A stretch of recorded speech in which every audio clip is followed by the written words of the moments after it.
I know there are a lot of multiple TCs enjoyers out there, and I'm pretty sure you have heard how 2TC is dead, and Abbasid is the worst civ ever. And at the pro level this is true, but for the vast majority of us mortals, you can still play any civilization really effectively. So today, I got two games that showcase how to perform 3TC's Abbasids like a god. Let's get into it. Okay guys, so we're going to take a look at this game that I played against an Abbasid player as Rus. So first of all, sorry for my voice. I've been sick for a couple of days, so not in my best shape, I would say. So let's talk first about why Abbasid is considered bad in today's meta. The reason for that is basically because of the strength of professional scouts. You can very easily with some civilizations just go pro scouts, then go full feudal, and killing TCs after that should be pretty straightforward. So yeah, the strength of Abbasid 3TC comes in that you only need two resources. You only need food, which is these berries and these deer sheep right here, and you only need wood. That makes it so Gorge is actually a very good map for going multiple TCs, because as you can see, you always spawn with this beautiful wood line on the back of your base, as I did as well here.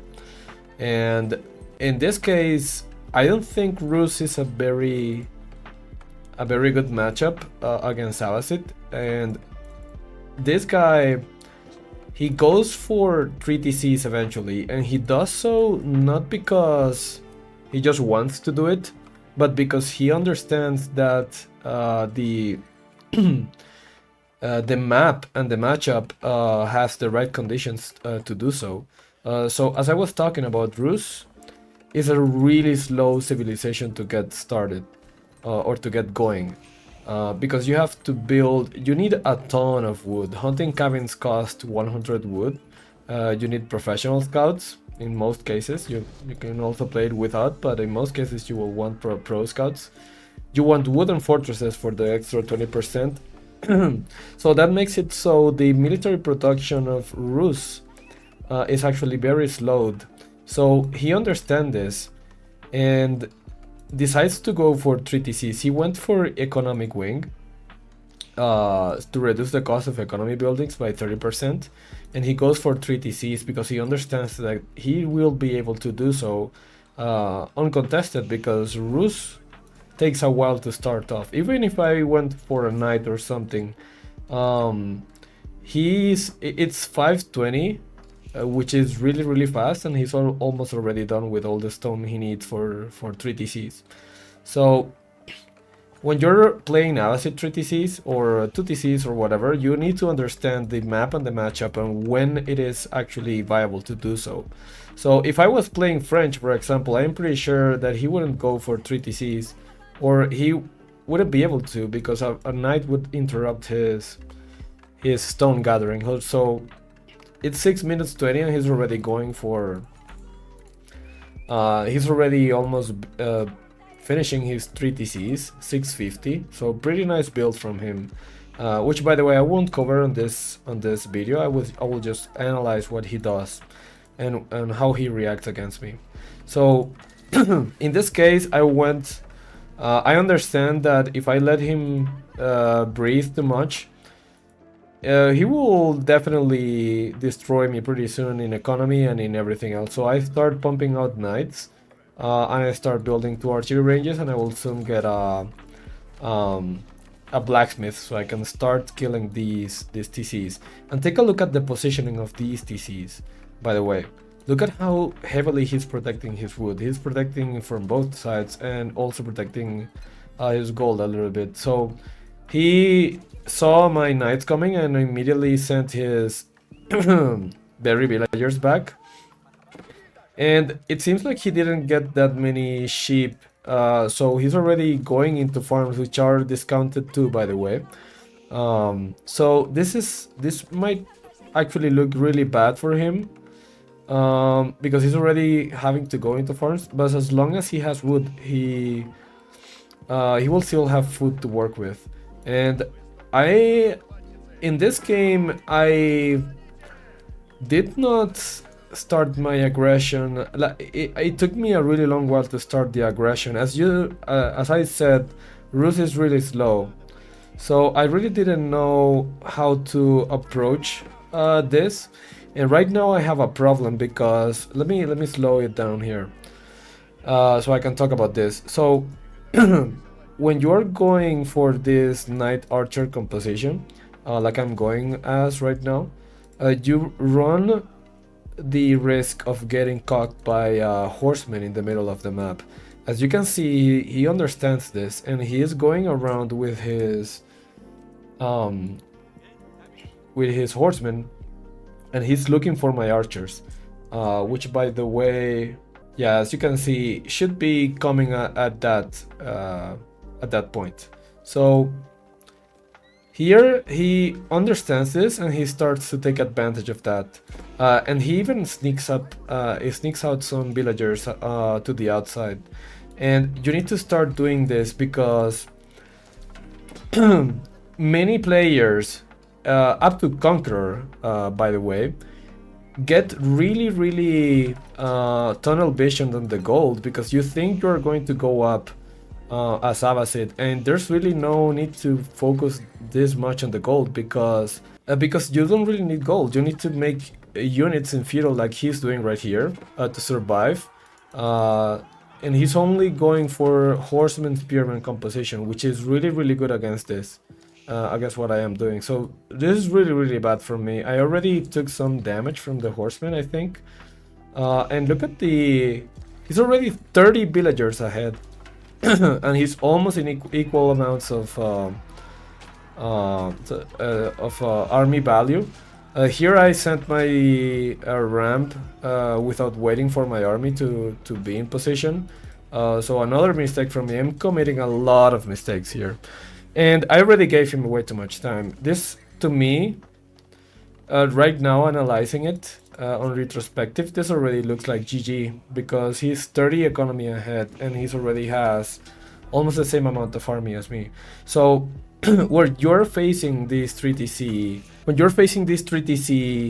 strategy that is really well protected, as my opponent is doing so here, you need to look for the production. Imagine if those two ramps were here instead of focusing on the gold. I would have been able to take out his production, his blacksmiths, and then I would have easier access to his woodline, which is what we need to interrupt. So as long as Abbasid has woodline, he will be safe. And now in the front, we make a fight here, but his army composition is way easier to micro than mine. I need to micro archers back, kill the spearmen, micro my knights to deal with the horsemen. So he has a really nice composition that allows him to just A-move and be better than mine. Meanwhile, I need to keep microing my archers back and killing the spearmen. So this is already GG. Look at I am technically winning this, but he's 40 villagers almost ahead. So I needed to win this battle and then go here and then clear everything else. But as I said, Ruth is really slow, so I am not able to do so. I'm here. I think I already know it's GG, so I will probably soon tap out. So as you can see, when you know when to use Abbasid, if you know your opponent is slow, if you know your opponent is not going to attack you for a very long time, then take advantage of that. And also see what he did. As soon as he saw that my units were no longer here, he immediately took the opportunity to take the berries to wall this off, and then he can sneak off things to the side like this. And even if I found this, it doesn't really matter.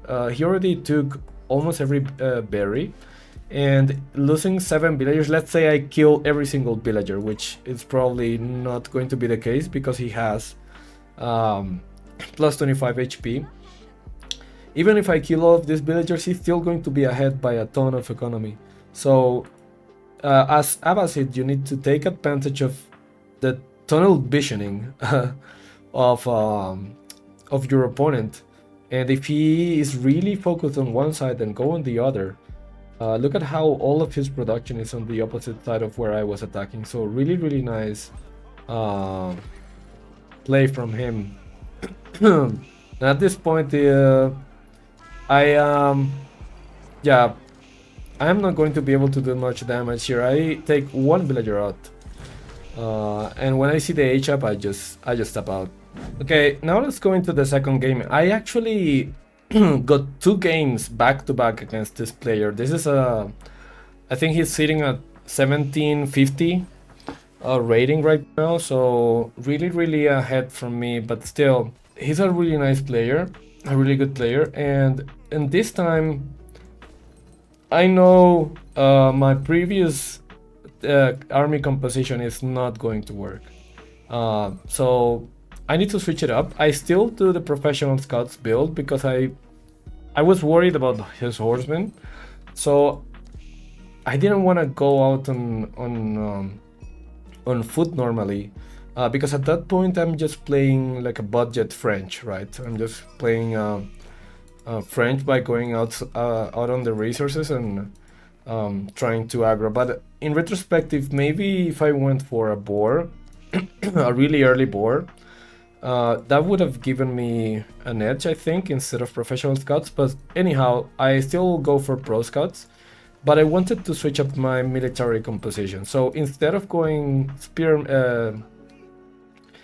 what's it called, knight archer, as I did before, this time I am going to go the 3 unit types. So spearman, archer, knight. And the reason for that is because I wanted to prevent him from going horseman, spearman, because that composition is really good to against siege rams and and just really generally good. So right here, I know he's going to do exactly the same thing. So I try to delay him as much as I can. So this time I go for the mining camp burn with my scouts instead of just doing nothing with them.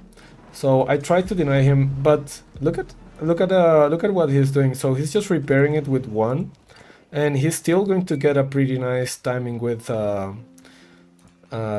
this many villagers on stone. So I see sometimes Abbasid players, when they try to go 3TC, they go for stone, they immediately place a TC and then keep mining stone and then place their third TC. He instead goes for all the stone he needs for all 3 TCs immediately. And I went back because I went for a super fast timing on the professional scouts, so I needed my scouts back ASAP. And right now I need stables. I'm going for the stables first, and then I'll go for the archery range and the barracks. So 1-1-1 composition. And as you can see, he's already building his 2 TCs at the same time. And again, look at what he does. He protects his woodline like it's his lifeline, because it is his lifeline. If he has wood, he can survive. He can make farms, he can make units, he can make everything. And this time I think he got more sheep than the last game. But yeah, now I know I'm on a timer, so I immediately start rallying stuff. This time his gold is much less protected. And what I want to do is I want to see where he puts his military production. Last time I went for his gold, that was a mistake. This time I want to go for his production. So here I immediately see he's going for a barracks. So I start delaying him as much as I can with my knight. And I also have spearmen coming as well. I actually went for 2 barracks. This was a mistake, and this is going to cost me a lot later on, as you will see. But yeah, right now he's here, and because he doesn't have the TC to protect him like last time, he went for a tower. and look at how he spends his gold. Actually, he just goes for he doesn't have much gold now, but he spends it for his House of Wisdom upgrades and then his economic upgrades first. So no blacksmith, and he look at how good he reacts. He's looking all the time at my base. This is something you need to do if you're playing an Abbasid. You need to keep looking. Keep looking at what your opponent is doing. See their military production buildings. He sees. Let me actually switch the to his point of view. He scouted this, so he knows what I'm going for. He knows I have barracks. He knows I have only one archery range and one stable because he's on my knight. So he's spamming spearmen like crazy. In the past game, he went for a lot of horsemen because I had archers. And now he adapted to what I was doing and he made spearmen instead. So just to counter the knights and to counter my own spearmen. So at this time, what I decide to do is, okay, I don't wanna focus too much on the gold, but I don't wanna let him mine gold either. So what I'm going to do is I'm going to go for this tower rush here, the wooden fortress rush, which will allow me to deny the gold and then focus on everything else. So he decides to put his houses and his blacksmith here. So I wanted to attack here. And then later I can go into this DC and start denying his wood. So that is what I'm doing. Right now I see that we can see that I have a big military lead, but I am on a really bad timer. Look at how many villagers he already has, and I still haven't dealt any damage. So this is the problem with some civilizations like Rus, by going, they're way too slow. And I think this is why I told you that maybe professional scout was a mistake, because pro scouts, yeah, it gives me a lot of safe deer,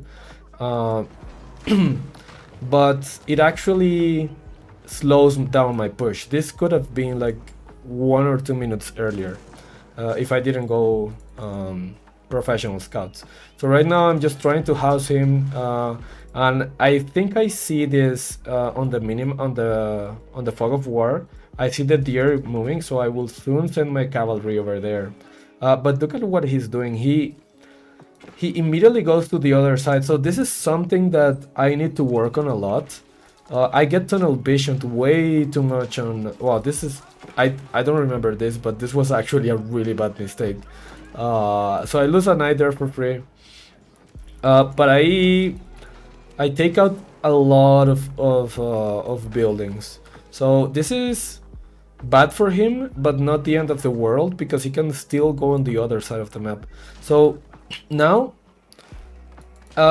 this is kind of good for me, but I need to react quickly by going into the other side and keep doing what I was doing, which is just kill off all of his buildings. But look at how many spearmen he has. 25 spearmen here, and I only have 11 archers. This is why I told you that the 2 barracks were a mistake. If I had 2 archer ranges instead, I would have had a lot more archers. And yeah, it also seems like I am not spending my resources correctly. It actually seems like I was going for a castle age here. I think this was not the play, and then I really didn't know what to do. This is something that many players, and I include myself here, are really bad at. We get really tunnel visioned on one side of the map. Look at how I am really focused on this side, and there's really nothing to attack here. Like, why am I attacking the House of Wisdom? Not sure. But I am just giving him time. And as Abbasid, all the time that you can buy is precious, because look at all of the things you can do on other sides. This is why Gorge is actually really a good map for Abbasid, because you can have all of the woodland on the back. Imagine if he had a woodland on the front, it would be a completely different story. So yeah, right now he has way more archers than me, way more spearmen than me. So I try to take this fight, but actually the rest of my cavalry are here, and I take this opportunity to get a few kills. Um, but because I went on the other side with my calf, and I didn't have enough army here to defend. He just A moves and completely cleans me up. So right now, I actually didn't see this game before. I didn't know I was this behind. So right now it seems like it's almost over again. But I thought I had a chance. So what I did is I wanted to go into castle, and maybe with castle H units, like I would be able to deal with this. But he already has way too many units. Way too many units. So yeah, I was just using my cavalry to look for damage on either side. But look at what he does. I attack on the right, he moves to the left as soon as my army leaves. So take account of that. Like, always be conscious of where the enemy's army is. Always be conscious of that and take advantage of it. Like, if they go into one side, then just go to the other one. And he even does a cheeky stone wall here, just so I cannot deny his gold. But actually he's already on the other side here with a lot of other villagers. So this okay. At this time, I have all my upgrades. These are veteran archers and veteran knights, but walls actually give a lot of range damage resistance to the units that are on the top side. So this is actually really nice from him that he went for this wall. And there's nothing I can do about it. It doesn't matter if I have +2 and +2 and I have better units. This is just really impossible to break, even if I have better units. I was also pumping some men-at-arms to deal with the spearmen. But yeah, I haven't made any damage yet whatsoever. I started finally getting some kills here. But still, I would need like 100 kills right now to come back from this game. And as soon as he ages up, he can go for composite bows, veteran upgrades, and then I am just dead.